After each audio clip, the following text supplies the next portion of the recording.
Bien, buenas tardes a los que ya estamos. Bienvenidos a la clase de hoy de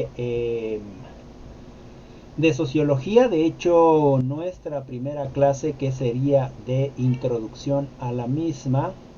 Tenemos la sesión uno que es educación y luego sociología de la educación y luego los objetivos de la sociología de la educación y finalmente orientaciones principales de la sociología de la educación. Bien, estos temas eh, se entrelazan, así que vamos a trabajar con ellos, no sin antes hacerle un cuestionamiento a todos y a todas con respecto a precisamente qué creen que es educación. Vamos a ir platicando con respecto a la misma y por qué tiene que o por qué se relaciona con precisamente la sociología. ¿Cuál es el punto de unión de la sociología en la educación? Si la sociología estudia la sociedad y la educación o la pedagogía estudia precisamente a la educación. Pero debe de haber ahí alguna relación de la sociología con la educación. Entonces, vamos a hacer esas participaciones desde lo que ya han leído y desde su percepción de cómo han vivido su educación en este entorno, eh, digamos, de vida estudiantil del proceso propio. Es decir, nos debemos de acordar nosotros y nosotras que hemos tenido un periodo de educación en el transcurso de nuestra vida, eh, atravesando por un montón de procesos educativos y podemos separar esos procesos educativos en formales quizás, en no formales y en informales que veremos en algún momento. Sin embargo, lo que a mí me interesa saber precisamente es cómo han visto o qué cosa es lo que ustedes creen con respecto a la educación hasta este momento. ¿Qué es lo qué significa educación para ustedes en este momento? De acuerdo a la experiencia personal que ustedes han vivido. Entonces, en ese sentido, le vamos a dar la oportunidad a algunas de ustedes.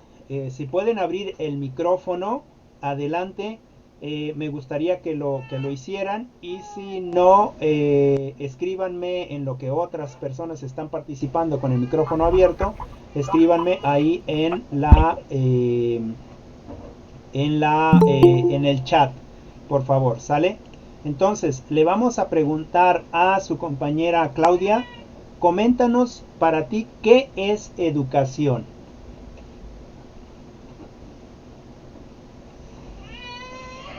Adelante, Claudia. Em, la educación, Sí.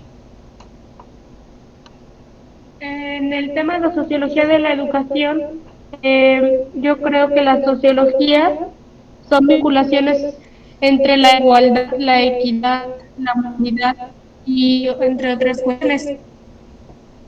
También, como su nombre lo dice, sociología es socializar con la educación. Ajá.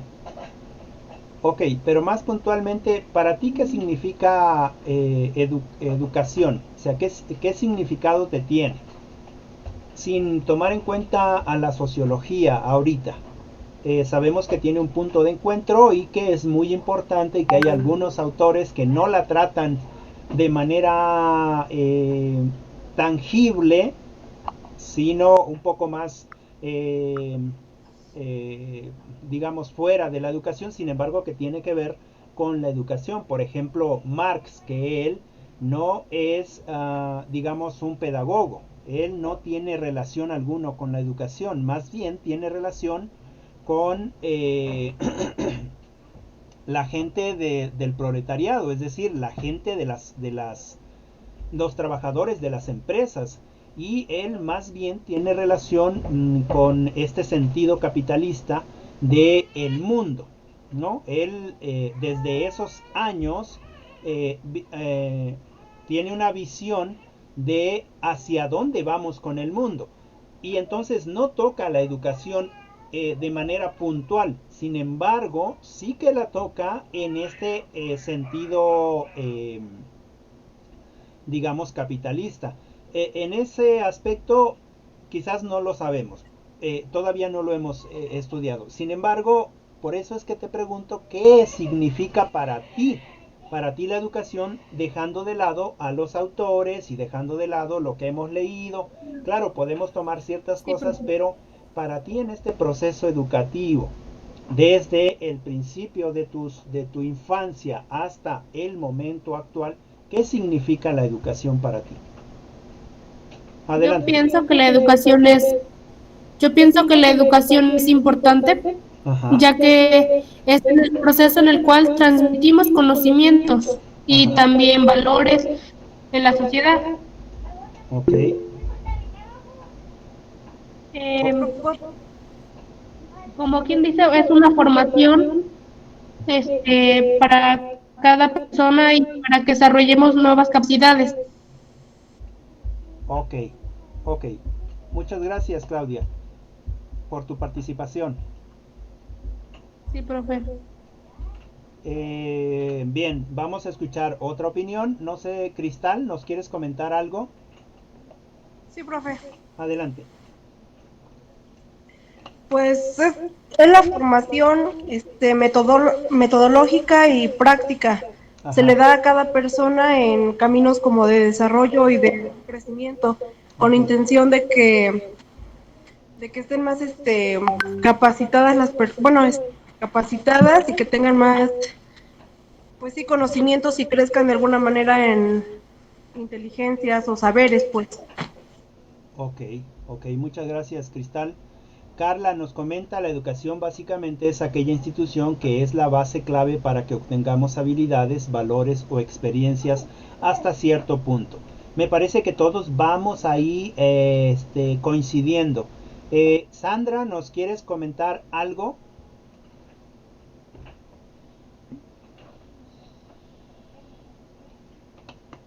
¿No? Ernesto, ¿quieres comentar alguna cosa con respecto a qué significa para ti la educación? Mm, Pues es la adquisición de así de conocimiento, ¿Ok? permite socializar en cuanto a un entorno, pues sí, personal, ¿no? Saber Ok. aplicarlo en diferentes horizontes que pues, quizás llevemos en día a día, ¿no? Ok, ok, muchas gracias, Ernesto. Angélica nos dice, puedo decir que no es nada fácil definir este término. Muy bien, es cierto, el término educación no es muy fácil definirlo. Dice, de una forma técnica y considerando la educación como sinónimo de instrucción, quizás sea más sencillo. Ok, dice dar una respuesta a esta pregunta. La educación es, para mí, acción de aprender y desarrollar conocimiento o educar, así como en es una de las necesidades para desarrollar conocimiento a lo largo de nuestra vida. Es aprender, conocer, enseñar y educarnos. Muy bien, muchas gracias, Angélica. Coincido con lo que comenta Angélica. Qué es precisamente educar? ¿Qué es la educación? ¿No? Si la educación solamente lo tomáramos en este sentido en el que precisamente Angélica lo muestra, en este sentido técnico, en este sentido donde necesitamos tener digamos, una definición técnica de lo que es educación, sería precisamente esto, este adquirir conocimiento, educarnos, desarrollar ese conocimiento, aprender en nuestra vida, ¿no? Eso sería, y para eso necesitamos una institución que tenga a gente superior, con conocimientos superiores, que esté en un nivel superior que en el que nosotros estamos, ¿no? Es decir, nosotros somos los burritos y el que está ahí enseñándonos es el que sabe, ¿no? Y déjenme decirles que la sociología está en contra de eso, ¿no? En la sociología debemos de visualizar al otro, al profesor, al que está enfrente de mí, no como el que sabe, ¿no? No como el superior a mí, no está en un escaño superior a mí, ¿no? Quizás tiene más conocimiento, pero además de tener más conocimiento, seguramente lo tiene porque ha estudiado más o es mucho más grande que nosotros, ¿no es cierto? En ese sentido, la educación es todo aquello que podemos alcanzar, sea con el apoyo o con la guía de un profesor, ¿no? O sin la guía de ese profesor. En ese sentido, lo educativo, la educación es tomada en cuenta desde nuestros primeros pasos. Es decir, por eso les mencionaba en algún momento que la educación puede ser formal, no formal o informal. Por ejemplo, la educación formal es precisamente donde entra esa educación técnica que nosotros metemos en un espacio llamado escuela o institución educativa. Ahí es donde entra esa educación formal. ¿Sale? Es decir, es donde nosotros vamos a adquirir conocimiento sobre la lectura, sobre la escritura, sobre matemáticas, sobre ciencias, sobre el entorno en el que vivimos, ¿no? No es que nos vayan a enseñar. Por eso siempre digo aquí, yo no les puedo enseñar nada, yo no vengo a enseñar nada, porque no soy superior a ustedes. ¿Qué es lo que vengo a hacer? A compartir mis conocimientos y lo que ustedes quieran adquirir o quieran obtener, está bien, lo tienen, lo introducen en sus pensamientos y lo transforman a su forma de ver el mundo, ¿no? Nosotros como docentes en este proceso de enseñanza debemos de tener bien en claro que no forzosamente debemos de hacer alumnos o estudiantes que se parezcan a nosotros, sino debemos de dar esas herramientas educativas para que ustedes las tomen, las despedazan, las hagan como ustedes quieran, las recorten y las hagan hasta hacia su propia formación, es decir, tomando ideas de todos los posibles profesores, en este caso de la universidad, y tomando ideas de los autores que usan esos profesores, ¿no? En ese sentido, la educación, nosotros aprendemos desde que estamos en casa, es una educación no formal, es decir, no te dan un documento que diga que eres algo, ¿no? Es más, ni siquiera se necesita, no se necesita ese documento. Y después nosotros nos formalizamos en ese sentido ya más sociológico, de tener una educación dentro de un entorno, de un contexto, de un salón, que algunos autores, en el caso de Marx, que dice que lo que se hace en las escuelas es formar gente para la producción, es decir, es un ente que va a generar capital, ¿no? Otros, como Max Weber, lo que dicen es precisamente que se está formando a las futuras generaciones que van a sostener a nuestro país o al país en el que nos encontremos. En ese sentido, ahorita vamos a entrar a este proceso de sociológico. ¿Por qué la educación es un proceso sociológico? Porque el hombre en sí no puede estar solo. Siempre necesita estar en constante comunicación con el otro o con la otra, es decir, necesitamos la interacción de los otros. Nosotros, ahora en este proceso de pandemia, que no podemos tener relación con los otros, es decir, no podemos salir tan fácil a los bailes, no podemos salir tan fácil a la escuela, cuando vamos a comprar algo, vamos a lo que vamos y regresamos, no podemos ir al parque, etcétera, etcétera. Por este peligro pandémico, lo que se está haciendo es coaccionar nuestra necesidad de socializar. Es decir, nosotros somos entes sociales por naturaleza. Muy pocas personas van a ser ermitaños, es decir, muy pocas personas van a estar lejos de la ciudad, van a estar lejos de una comunidad, van a estar lejos allá en la montaña y allá se dan de comer, allá se bañan, allá todo, allá siembran, etcétera.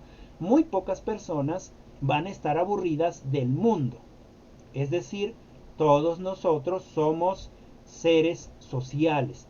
En ese sentido, la educación es social.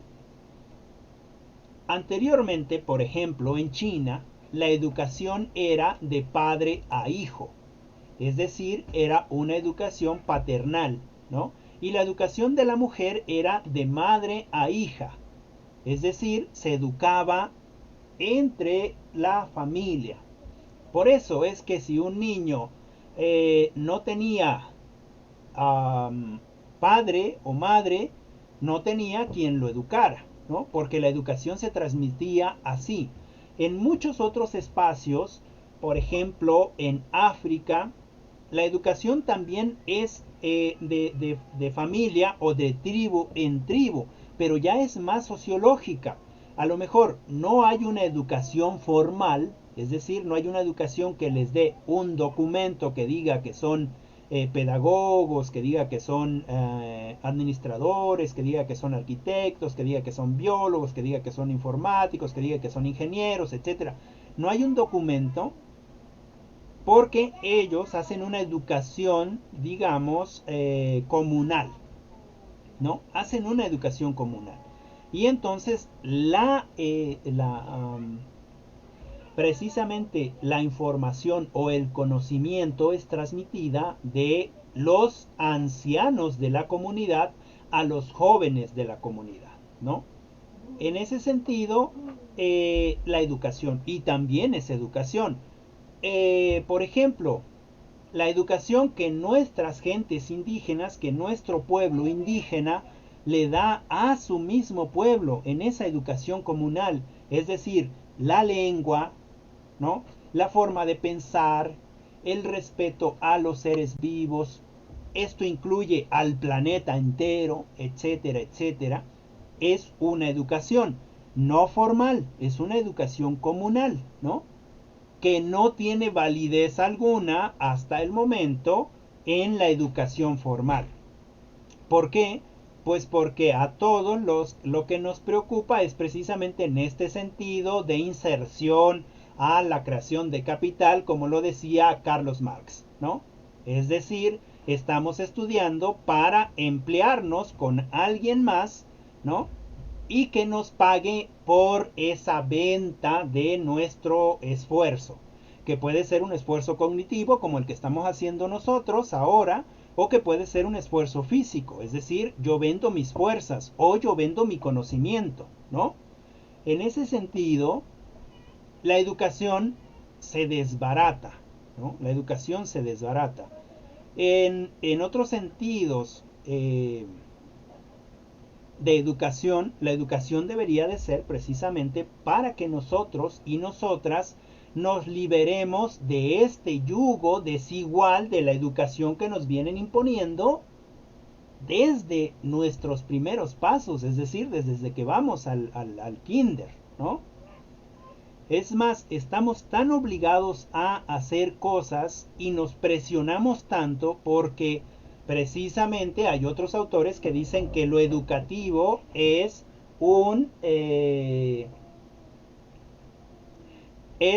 un cuartel donde te enseñan a obedecer.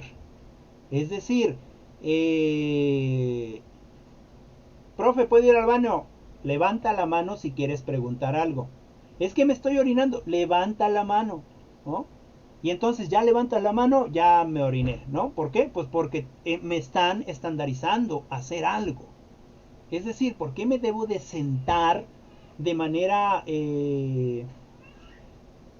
vertical, digamos? ¿O por qué debo de estar en línea si yo quiero sentarme de otra manera? ¿O por qué tengo que usar el mesabanco para, para estar bien? ¿Por qué debo de pedir permiso para ir al baño? ¿Por qué? Etcétera, etcétera, etcétera. Tantas preguntas que son coercitivas, es decir, tantas cosas que son coercitivas con respecto a la educación que hemos recibido, ¿no es cierto? No somos libres de siquiera participar. Por ejemplo, el profesor pregunta, ¿alguien sabe cómo es el proceso de mitosis? Y tú levantas la mano y dices, ah, yo, mire el proceso de mitosis, bla, bla, bla, bla, bla, bla, bla, bla, bla, el sol y la tierra y no sé, ¿no? Y dice, muy bien, muy bien. Y pregunta, ¿alguien me puede decir las partes de la célula? Y otra vez tú levantas la mano y no, no, no, espérate, espérate, deja participar a tus compañeros, ¿no es cierto? Nos coercionan, es decir, nos ponen límites. En ese sentido, nosotros debemos de tener esa visión de la educación más allá, ¿no? Por ejemplo, los profesores te piden trabajos, ¿no? Diarios, en el caso de las primarias y el preescolar, ¿no? Hay que entregarlos en tiempo y forma, ¿no? Pero no se dan cuenta o no nos ponemos a ver que precisamente ese trabajo posiblemente es demasiado para el, el alumno o la alumna, ¿no? Posiblemente necesitamos buscar estrategias o herramientas que vinculen ese trabajo a otro aspecto, ¿no? A algo más divertido. En ese sentido de la educación, Sandra nos comenta, para mí la educación es el proceso de instrucción que realiza un docente hacia un estudiante, el cual ayuda o tiene por objetivos que el alumnado adquiera nuevos conocimientos o mejore los que ya tiene. Sí, en este sentido técnico. Ahí me gustan algunas cosas como ella dice. Por ejemplo, eh, para este proceso de enseñanza-aprendizaje, para este proceso de compartir, porque a mí no me gusta decir yo les voy a enseñar, sino este proceso de compartir, y el compartir puede ser bidireccional, es decir, desde mi persona y desde su persona, sí debe de haber objetivos, ¿no?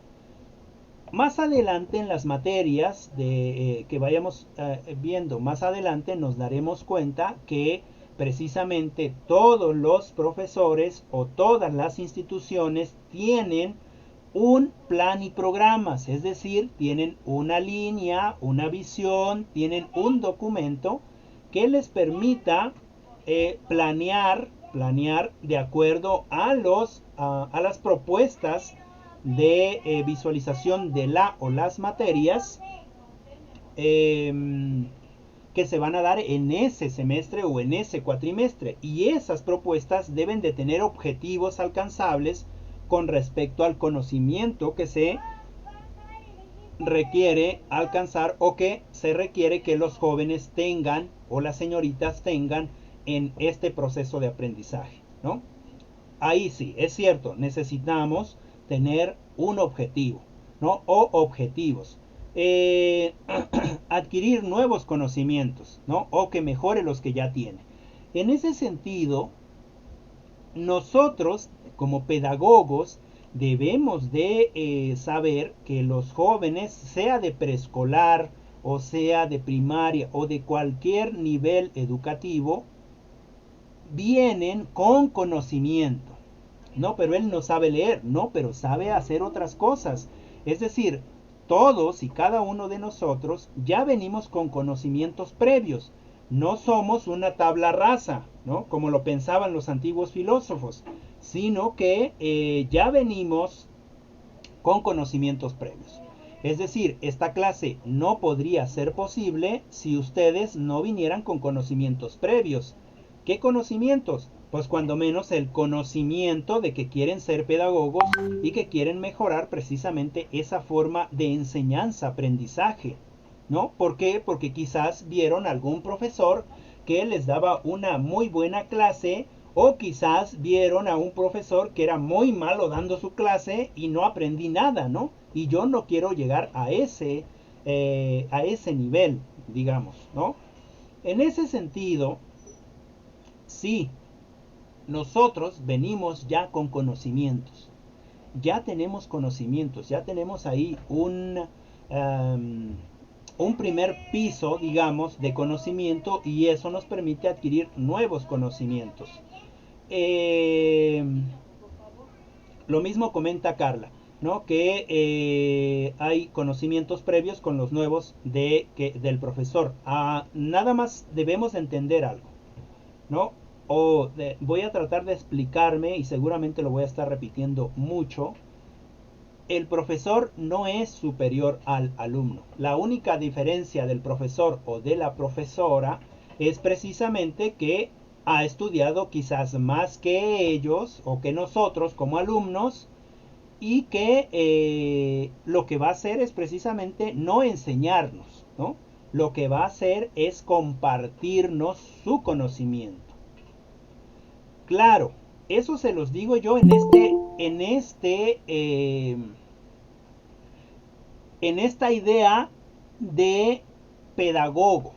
Es decir, nosotros como pedagogos nunca de los nunca debemos sentirnos superiores a otros porque mi proceso de enseñanza-aprendizaje funcionó mejor que el compañero, o porque mi estrategia didáctica es mucho mejor que el compañero. No, nosotros debemos como pedagogos estar siempre, como pedagogos y pedagogas, estar siempre abiertos a las posibilidades. Es decir, estar abiertos a ese aprendizaje.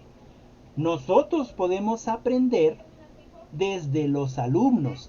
Fíjense cómo nosotros tenemos ese pensamiento de adultos. Estamos en ese pensamiento de adultos, no nos bajamos al nivel en el que estemos dando clases, ¿no? Por ejemplo, dice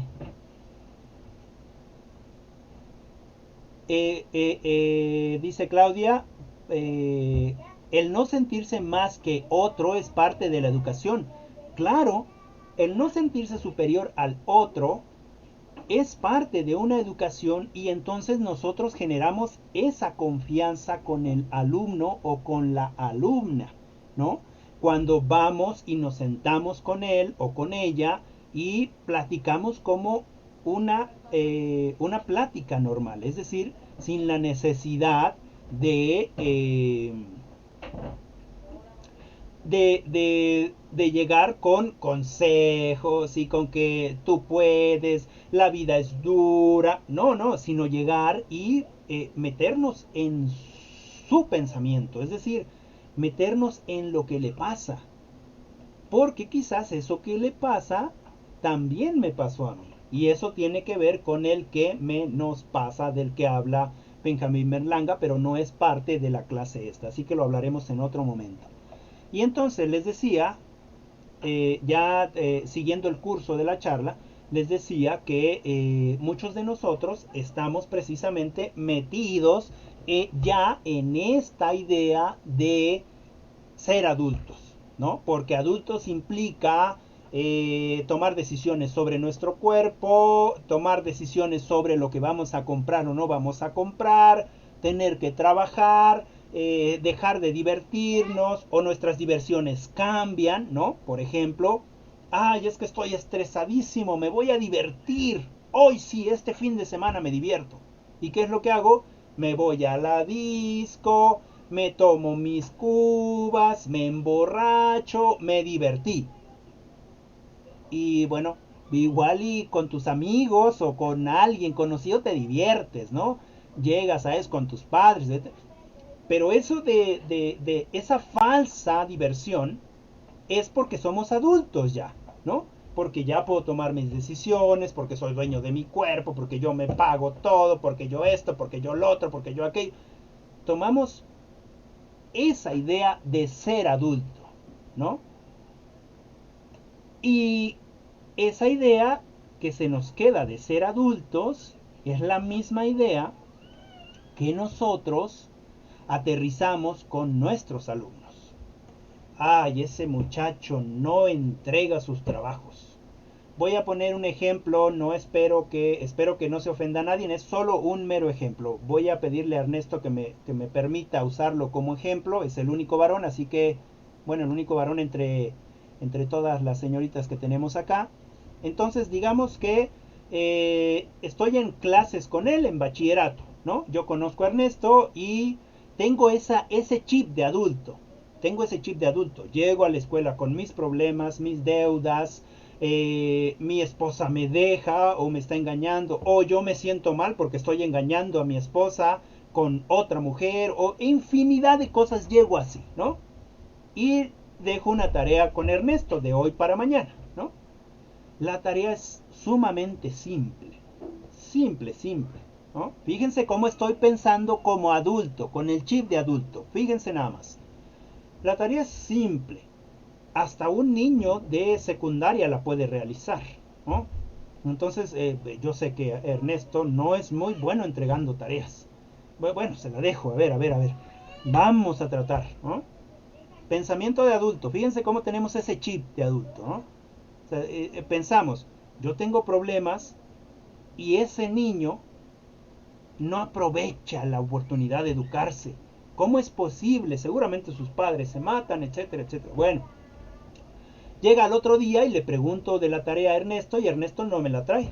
Yo no le digo nada a Ernesto, ¿no? No le digo nada, pero yo pienso o yo voy para allá bien enojado y diciendo, este niño, es un nini. ¿Recuerdan ese adjetivo? Es un nini, ni estudia ni trabaja seguramente. No, qué barbaridad. Ya, lo voy a reprobar, pues qué, no hace nada. Chip de adulto, ¿sale? Chip de adulto, ¿por qué? Porque nosotros nos costó estudiar, porque nosotros esto, porque nosotros lo otro, porque nosotros... Fíjense, yo, porque a mí me tocó estudiar, porque a mí me tocó esforzarme, porque yo, y los otros, ¿cuándo? ¿He platicado con Ernesto acaso? Le he preguntado, oye Ernesto, ¿qué te pasa? ¿Tienes algún problema? ¿Por qué no entregas las tareas? ¿Son muy difíciles? ¿O soy muy estricto contigo? ¿Cuál es el problema? Coméntame, ¿no? Me he acercado con él para, para ver en qué contexto vive, cuál es su realidad. No, ¿verdad?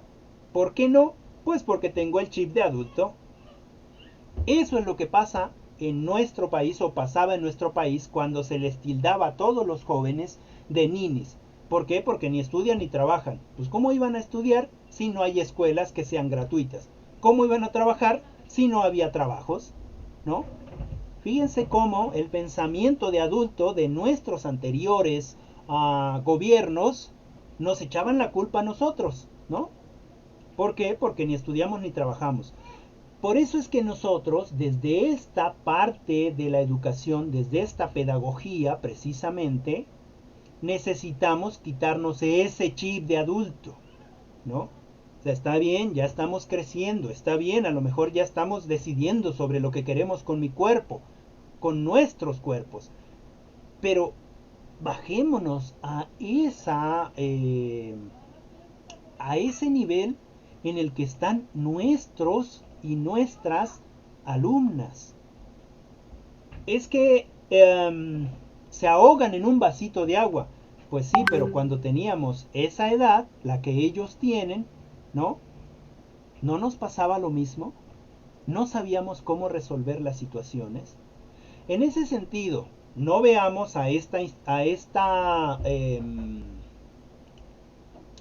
esta parte de la sociología de la educación solamente desde el punto de vista marxista, ¿no?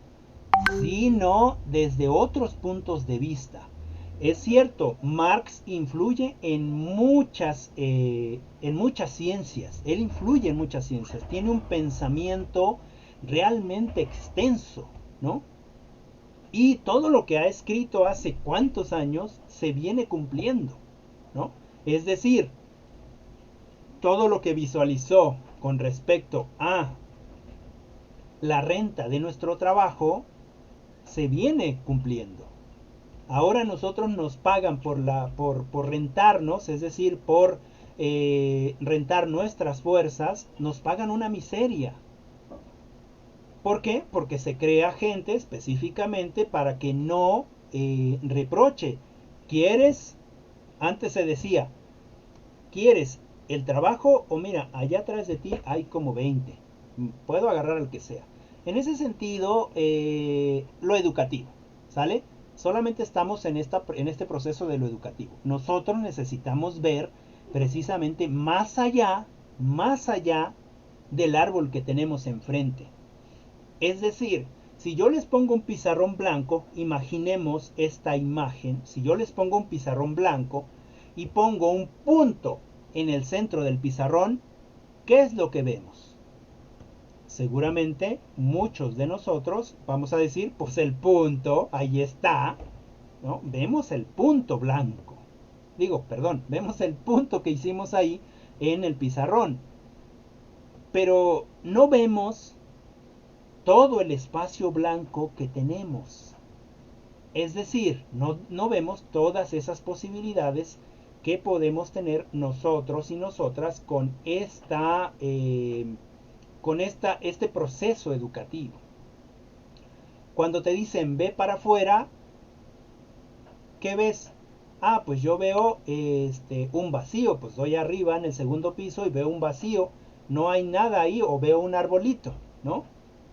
No vemos el mundo que hay ahí atrás de la ventana, ¿no? Es decir, vemos un árbol y no vemos el bosque, es decir, vemos un defecto, pero no vemos todas las cualidades. Es decir, echamos la culpa a todos, pero no vemos nuestras culpas, ¿no? En ese sentido, la educación debe de cambiar su forma de ver. Nosotros como futuros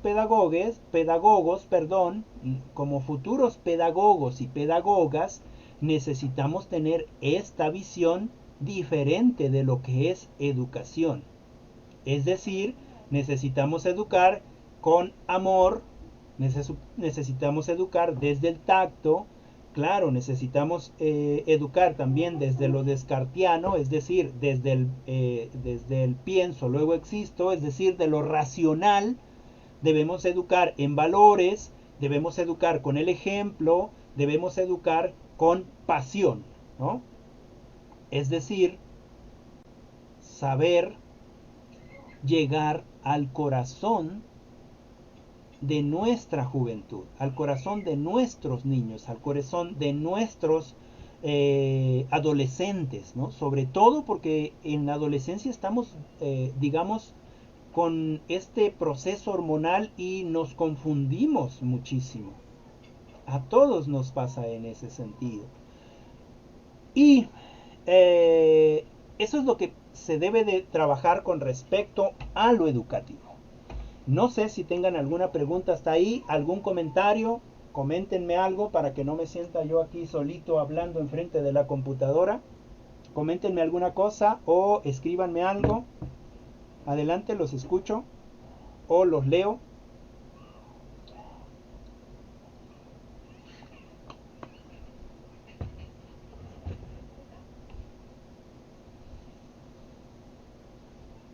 Ok.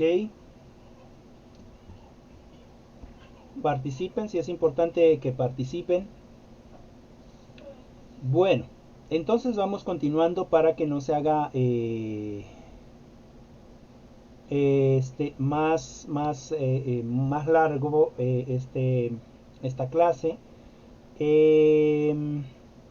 Bien, vamos a trabajar sobre lo que son los orígenes de la sociología en la educación. Ya vimos desde un punto de vista qué cosa es la sociología y desde sus puntos de vista vimos cuáles eran cómo veían a la educación. Ahora, también ya hemos visto que la educación debe de ser social, porque nosotros como seres humanos somos entes sociales. En ese sentido, varios autores se trabajan de manera directa o indirecta en la educación, como por ejemplo Karl Marx, que él es más, digamos, en este sentido del capitalismo, de la lucha de clases, etcétera. Emily Durkheim y Weber, ¿no? Me parece que Durkheim es el que se toma como el padre de la sociología y bueno, en este caso, Carlos Marx, como ya se los había comentado, no se dedica específicamente al tema de la educación, sino más bien a este tema del capitalismo, es decir, al tema de la economía política dentro de un sistema capitalista y del materialismo histórico, ¿no? Eh, sin embargo, pues bueno, en ese periodo en el que él estaba, los que tenían la posibilidad de estudiar era precisamente los hijos de los ricos, y estos hijos de los ricos tenían tenían precisamente la posibilidad de estudiar y de seguir aprendiendo, y era una educación burocrática. A ver, aquí tenemos una pregunta. Me dice, si un niño no tiene interés por la educación, ¿es capaz de que aprenda? Bueno, eh, todos aprendemos. Estamos destinados a aprender. Si te refieres a la educación formal, si no le interesa la educación formal, pues evidentemente no va a estar dentro de la educación formal, o aunque esté en la educación formal, si no le interesa, no lo va a aprender, ¿no? ¿Por qué? Porque no le interesa. Sin embargo, ese niño puede que te sorprenda el día de mañana cuando sea adulto, y tú que si estudiaste, que si aprendiste, que tienes un conocimiento, tienes un nivel quizás económico menor que este niño que no le gustaba aprender, ¿no? En ese sentido, podemos hacer dos cosas. La primera, intentar ver qué cosa es lo que le interesa al niño, ¿no? ¿Qué le interesa? Ah, le interesa el dibujo. Ah, perfecto. Podemos enseñar entonces mediante una estrategia sin que él se dé cuenta que estamos enseñando. Por ejemplo, ¿no? Hacer una historieta, y en esa historieta puede haber matemáticas, puede haber ciencias sociales, puede haber, etcétera. Hay demasiadas estrategias para la enseñanza. Otra, a él no le gusta nada, pero le gusta platicar. Ah, bueno, pues interesémonos en su charla. ¿De qué está hablando? ¿Por qué está hablando? ¿De dónde sacó ese conocimiento? ¿No? La tercera es que el niño quizás no le interesa, como les digo, la escuela, pero le interesa otras actividades. Por ejemplo, Teresina Carrajer saca un libro que se llama En la vida 10 y en la escuela 0. Es precisamente de un estudio que ellos hacen, son como 3 autores, pero me acuerdo solamente de Teresina Carrajer, de que pues el niño en la escuela era muy malo en las matemáticas, no podía hacer matemáticas en el papel, ¿no? Sin embargo, ese niño se dedicaba a vender, ¿no? Uno pensaría, pero si es muy malo en matemáticas, le han de robar su dinero, pues le han de dar menos por lo que vale su producto. Sin embargo, en la vida, el niño estaba enfrentándose a la realidad y hacía las cuentas sin necesidad de tener un papel en la mano.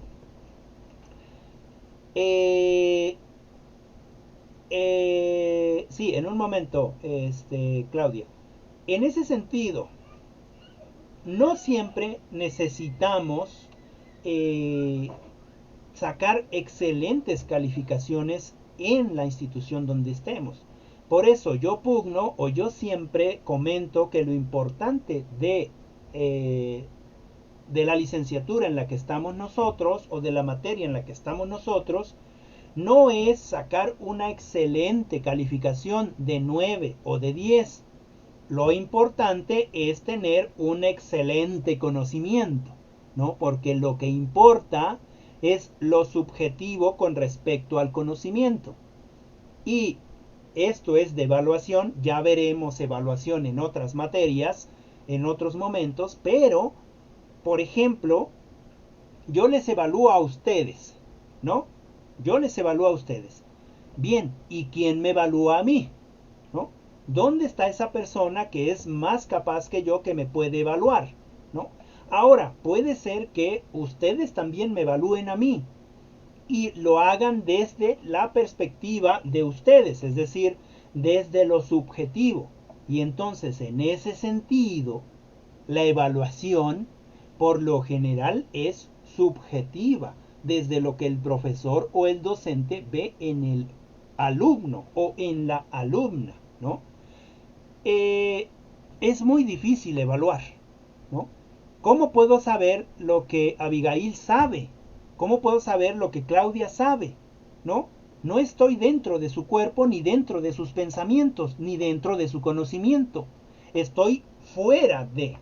Y entonces se evalúa desde lo que yo veo fuera de, ¿no? Es decir, desde cómo ella actúa, desde cómo ella hace cosas, etcétera. Hay un libro por ahí que se llama Ulises 2300, creo.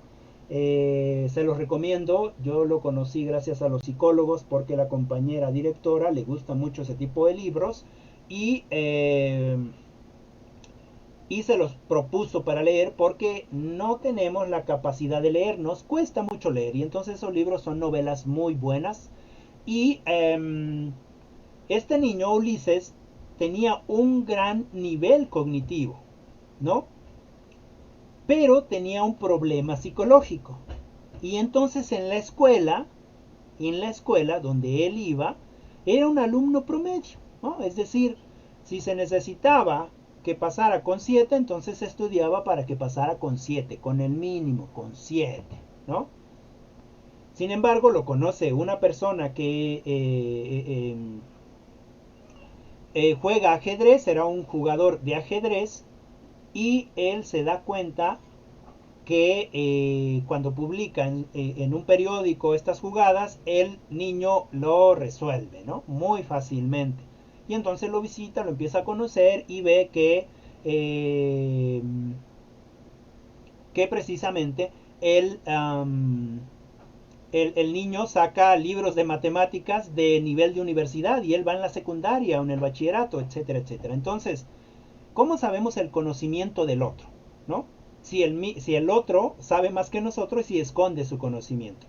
A ese punto quería llegar. Voy a responder las preguntas para que haya esta interacción.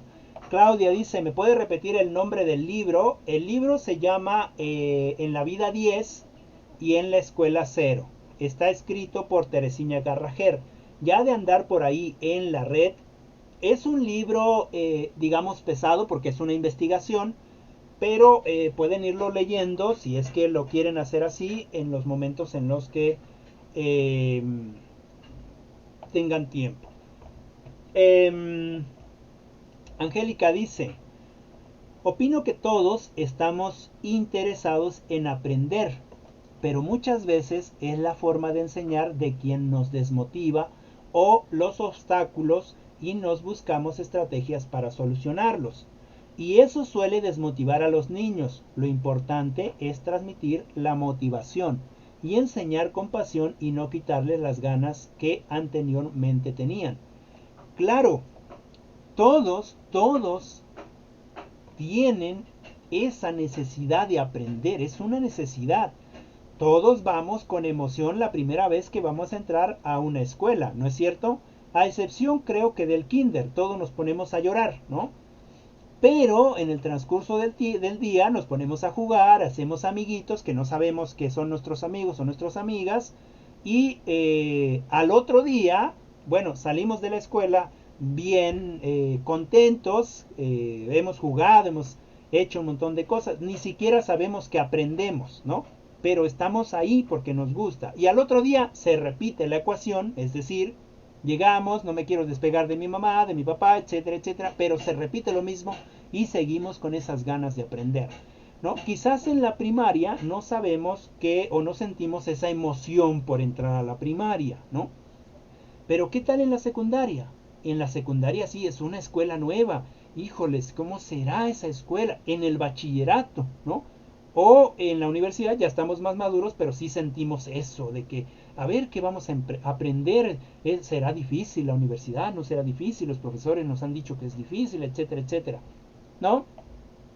Siempre tenemos esa motivación, siempre tenemos esas ganas de seguir aprendiendo. Como cuando vemos una novela, es decir, un libro escrito en novela, una novela que nos guste, escrita, y de repente leemos algo y nos llama la atención, ¿no? Nos llama la atención.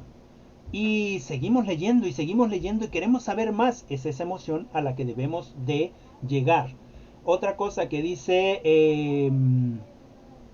Angélica, eh, quizás la forma, dice, pero muchas veces es la forma de enseñar de quien nos desmotiva. Y eso es muy cierto. Miren, eh, todos los que vamos a salir de las licenciaturas, de todas las licenciaturas a nivel nacional, es decir, muchos vamos a salir de psicólogos, muchos vamos a salir de informáticos, de ciencias computacionales, de ingenieros, de arquitectos, de administradores, ciencias de la economía, etcétera, etcétera, etcétera. Todos vamos a salir como licenciados. Por desgracia, aunque todos salgamos como licenciados, no todos encontramos el trabajo que queremos, es decir, no todos encontramos el trabajo para el cual estudiamos. Es decir, un administrador quizás salió de administrador, pero no pudo colocarse en una empresa. ¿Por qué? Porque fue y compitió con varios administradores y esos administradores tenían quizás mucha más capacidad cognitiva que el administrador que está solicitando, ¿no? Y entonces se queda sin trabajo. ¿Qué es lo que pasa? Que pues ellos encuentran a un compadre, a alguien que les echa la mano, etcétera, etcétera, se meten a una universidad o se meten a alguna escuela, ya sea primaria o secundaria, y empiezan a enseñar. No significa que no sepan lo que van a enseñar. Lo que no saben es cómo enseñar precisamente la forma de enseñar que dice Angélica, ¿no?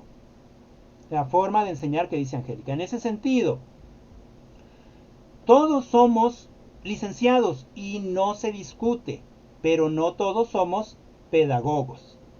La pedagogía sí que te da ciertas estrategias, ciertas metodologías, ciertas formas de comunicación para poder entablar precisamente este conocimiento.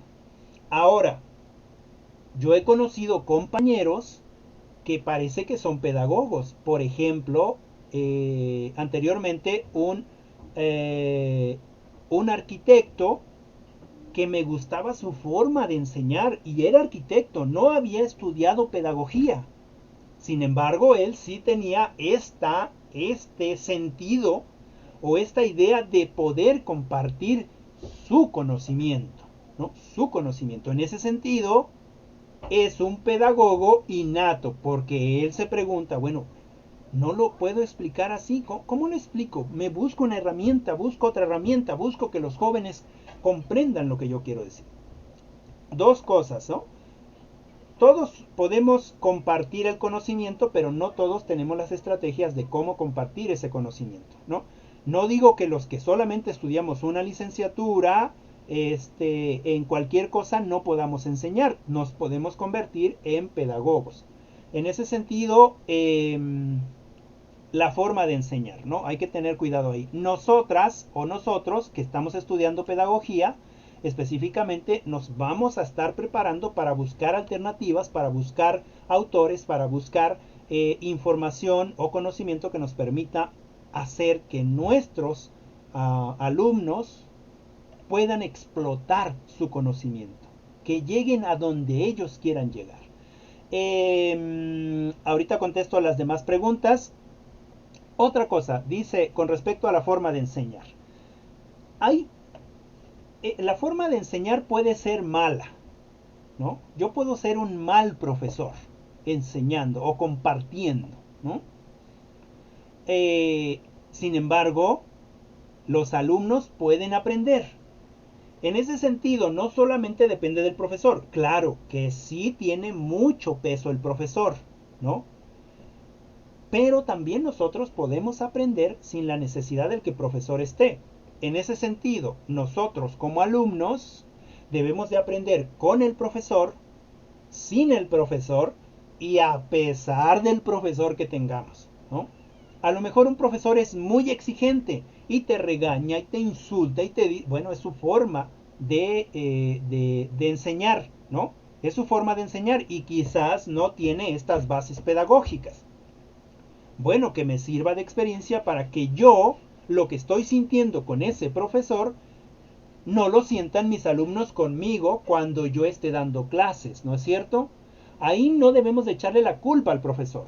Ok, el profesor me regaña, me dice que si no entiendo, que si no tengo la capacidad, que ahí está la lectura, una lectura de 100 hojas, ¿cómo no la pueden leer en una semana? No sé, cosas, ¿no? Cosas. Estoy imaginando, ¿no? Estoy imaginando. Pero ahí nosotros no debemos de echarle la culpa al profesor. Lo que debemos hacer es ponernos a trabajar, ponernos a leer, reconocer que quizás no podemos leer de veras 100 hojas en una semana, ¿no? Y ponernos a leer otras cosas que sí nos gusten y leer más hojas en una semana, ¿no? Y leer entonces entremezclado lo que nos da el profesor o la profesora, ¿no? Y entonces ahí, ok, el profesor enseña mal, no me gusta cómo enseña, bueno, pues si no me gusta no lo voy a hacer como él, pero seguramente que hay otras cosas que sí te enseña, que sí aprendes de él, ¿no? Quito lo malo, se me queda lo bueno. Ahora, debemos de buscar estrategias para solucionar esas cosas, ¿no? Y seguir con esa motivación. Neidy dice, ¿cómo hace un educador para descubrir las habilidades de cada alumno y así explorar sus habilidades y se interese por aprender? Ok. ¿Cómo hace el, el, el, el profesor o el educador para descubrir esas habilidades?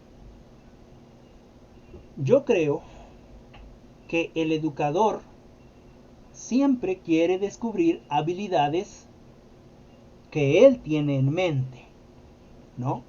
Que él tiene en mente, que a él le parecen interesantes. Nosotros como educadores no tenemos que meternos más allá de donde nos dejen entrar. Por ejemplo, en el bachillerato donde yo trabajo también, tengo que hacer algunas cosas para llamar la atención de los muchachos. Acercarme mucho tanto a señoritas como a jovencitos sin la necesidad de que ellos se sientan transgredidos en su espacio. Preguntar ciertas cosas, pero hasta donde ellos me dejen entrar, ¿no? Por ejemplo, entre clase y clase hacer un chiste. No tiene que ser, digamos, en el bachillerato no tiene que ser todo tan rígido. Otra es intentando entrar al pensamiento que ellos tienen, ellas tienen. Yo recuerdo que alguna señorita que estudiaba ahí, una señorita que me parecía demasiado inteligente, solamente que no lo externaba. Inteligente quizás no tanto en las materias, sino en su forma de pensar, en su forma de actuar. Será por la influencia musical en la que tenía, le gustaba mucho el heavy metal y el rock y bueno, ese tipo de música pesada. Y alguna vez le pregunté, oye, te noto rara, ¿qué es lo que pasa? ¿Tienes algo? ¿Tienes algún problema? Y ella me volteó y dijo, no, no, no, estoy bien, muy bien, ¿no? Es que he tenido ciertos inconvenientes ahí en mi familia, etcétera, etcétera, pero nada más, ¿no? Y entonces yo no insistí, porque eso es transgredir lo que ella me quiere decir, ¿no? Sí estar muy atentos, ¿no? A lo que ellos quieren, a lo que ellos necesitan, a esa charla, etcétera, y ahí va uno descubriendo habilidades, ¿no? Por ejemplo, a mí en el bachillerato me conocen porque me gusta leer mucho, ¿no? Entonces les bajé también libros para que ellos leyeran. Ella era una de las señoritas que sí leía esos libros y comentaba con respecto a eso. Una habilidad, ¿no es cierto? La lectura. Le gusta la lectura. Buena lectura, claro, ¿no? O sea, una lectura que le interese. Ahora, ¿cómo le haces para que un niño pequeño se interese por algo? ¿No? Pues bueno, antes de que el niño se interese por algo que tú quieres que se interese, bueno, nosotros debemos de interesarnos por lo que ellos quieren. Ah, pero lo que ellos quieren es juego. Bueno, pues interésate por el juego. Es que lo que ellos quieren es ir a andar saltando. Bueno, pues interésate por saltar con ellos. Platica con ellos, pregunta con ellos y eventualmente, sin que te des cuenta, ellos van a hacer que te sorprendas.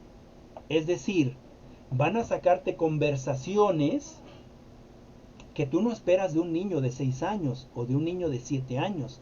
Van a buscar preguntas que tú no esperas. Que necesitamos nosotros estar al pendiente. Ahora, no necesitamos explotar nada de los niños.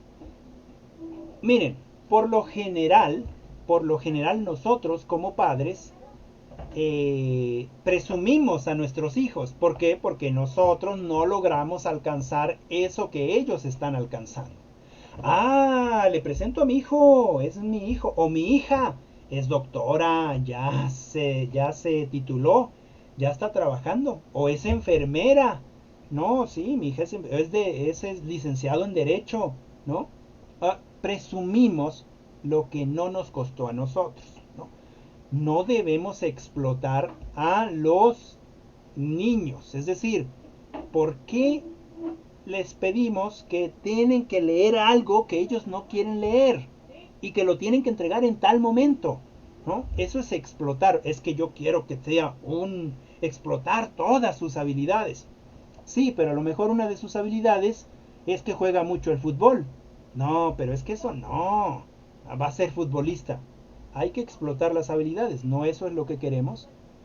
Bueno, ahora, si queremos que nuestros hijos o nuestros alumnos lleguen a este proceso de lectura, que les guste leer, ¿quién tiene que leer primero? ¿No? Nosotros, nosotros necesitamos leer primero para que ellos vean que estamos leyendo, ¿no? Y entonces se interesen por la lectura. Digamos, otra cosa, cualquier cosa. De esa manera podemos nosotros buscar esas habilidades en cada alumno, en cada niño, en cada personita que es tan igual como nosotros, con pensamientos, con sentimientos, con visiones del mundo, con emociones, con anhelos, con metas, con problemas, etcétera. Dice Carla, la primaria parece una eternidad. Sí, sí, sobre todo si hay profesores que te la hacen gigantesca, ¿no? Dice Claudia, estoy de acuerdo con Carla. Sí, yo no me acuerdo de la primaria, ya fue mucho tiempo, pero eh, sí, son 6 años, ¿no? Entonces, yo creo que sí tuve buenos profesores, no se me hizo tan pesada. eh, pero bueno, dice Claudia, eh, con respecto a lo que decíamos hace un momento, profe, de hecho hay maestros que estudiaron otra cosa. Por eso considero que cada persona debe estudiar lo que le guste para que seamos buenos haciendo nuestro trabajo. Sí, fíjense que, como les decía, hay algunos que no estudiaron pedagogía, sin embargo, son muy buenos educando, es decir, son muy buenos compartiendo el conocimiento. Eh, este, la otra es que es cierto, hay algunos que estudian pedagogía y de todas maneras son malos enseñando. ¿Por qué? Porque no querían hacer eso. Nosotros debemos decidir hacerlo. Em, Dice Carla, yo tenía un profe que había estudiado administración y me daba química y no era muy buena la clase. Sí, sí, fíjense que por desgracia en el estado de Puebla, no hay, no hay una nivelación con respecto a dar las clases que lo que has estudiado, ¿no?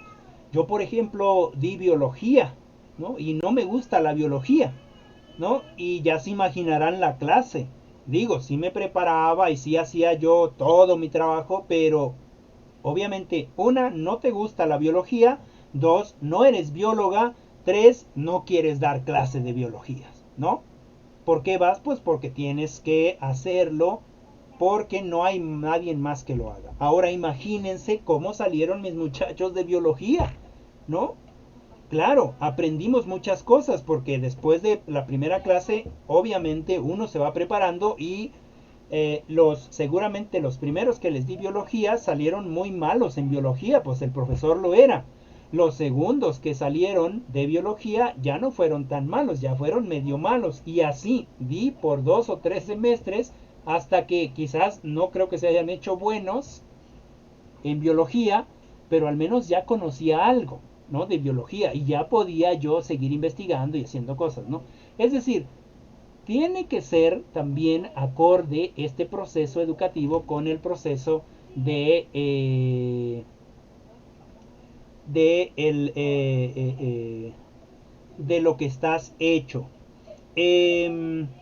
Ok, dice, muy bien, ahí en ese sentido, Carla, si se veía que el profesor le echaba ganas a la química, bueno, entre nosotros deberíamos de haberlo ayudado.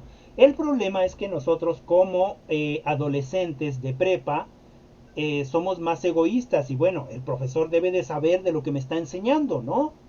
Y también el problema de los profesores es que precisamente tiene digamos, ese pensamiento, ese chip de adulto. Ah, me dan química, no sé química, pero soy el profesor, ¿no? Ya tengo una licenciatura y entonces debo de buscar la manera de enseñar la química, ¿no?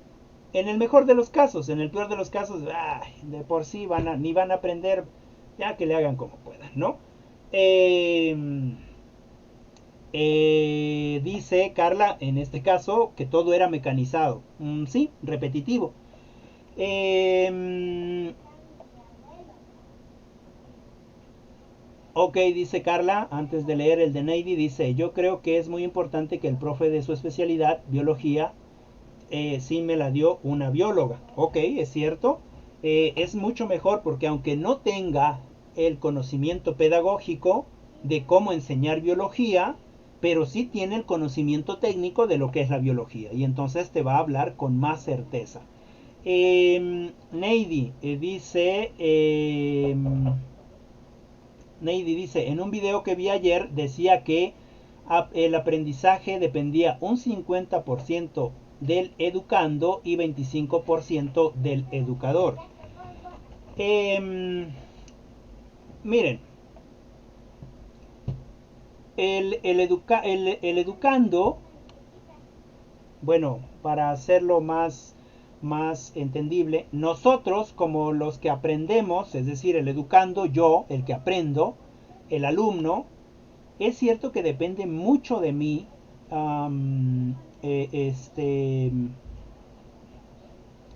mi aprendizaje. Es cierto que depende mucho de mí, ¿no? Y que efectivamente el educador, es decir, o el profesor,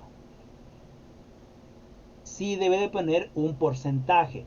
Pero esto es precisamente en los niveles superiores. Por ejemplo, en la universidad.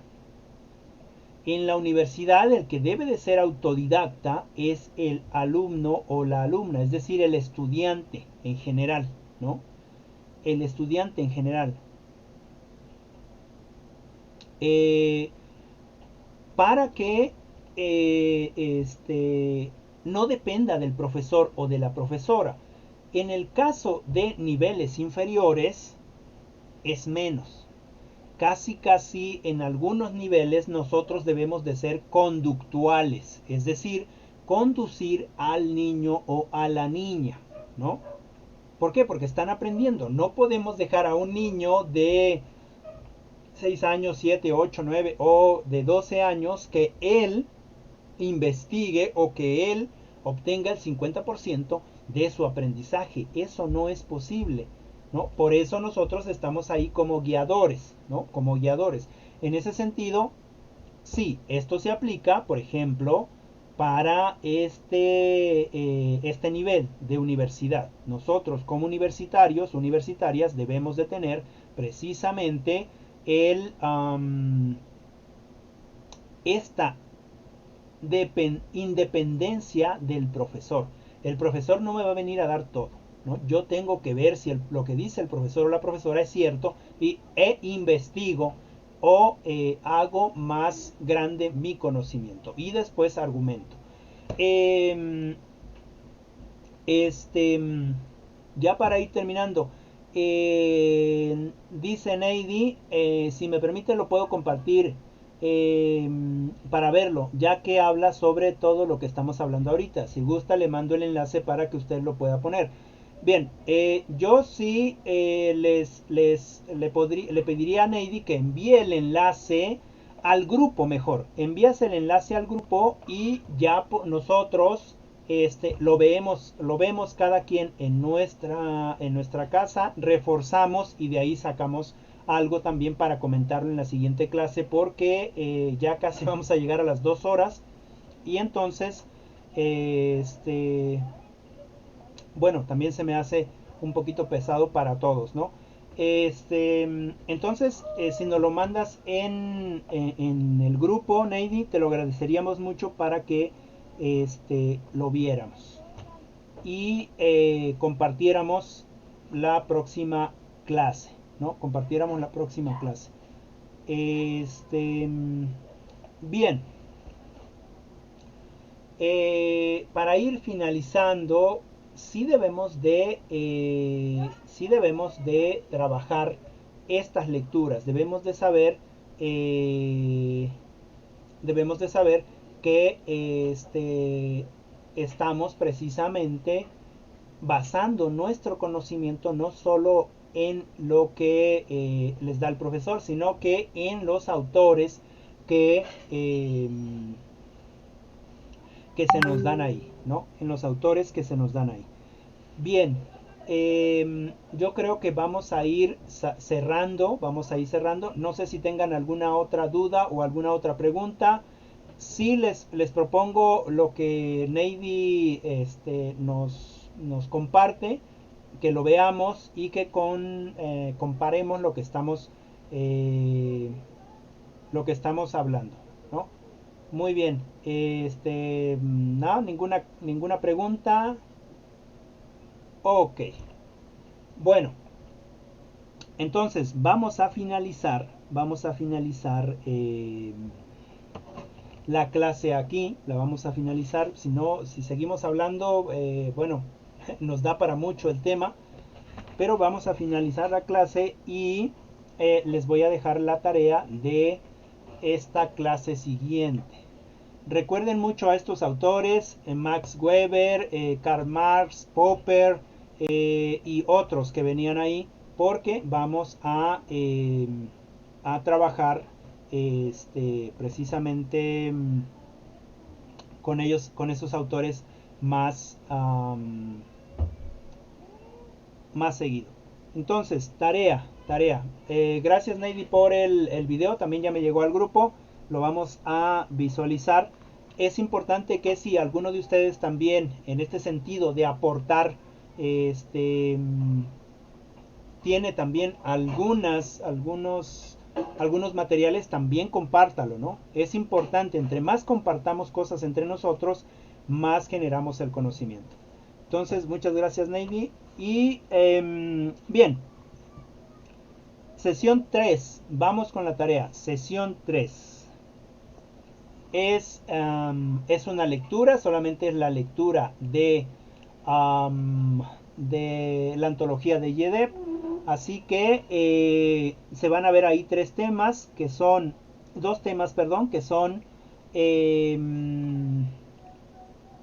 permítanme, que son los niveles de análisis de la sociología de la educación, la relación de la sociología de la educación y otras ciencias afines. Son dos temas que vienen en un solo documento, que es en el documento de la antología de YEDEP, y de ahí, de esa antología, es el 1.5 y el 1.6 exactamente. De ese me van a realizar, bueno, ustedes ya saben manejar Geniali, seguramente que todavía tienen su cuenta. Recuerden que hay una cuenta gratis, entonces me van a hacer algo, ya sea una presentación, una infografía, lo que quieran en Geniali. ¿Sale? Ahora, si tuvieran problemas con,